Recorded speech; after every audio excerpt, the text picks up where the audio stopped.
boshimizga musibat tushsa, buni ishimizning yurishmaganiga yo'yamiz va ko'nglimizning bir chetiga tugib qo'yamiz.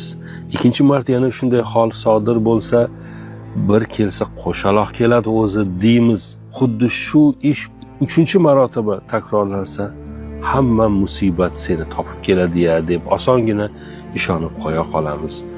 Yana takrorlanadigan bo'lsa, boshiga shuncha ko'rgulik tushayotgan bo'lsa, demak o'zi shunga loyiq odam deymiz.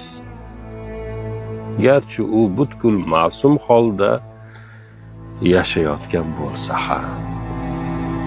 Qancha yaxshi odamlarni boshiga bir musibat tushgandan keyin o'zida bir gap borsa kerak, bir gap bor shekilli deb xulosa qilganmiz.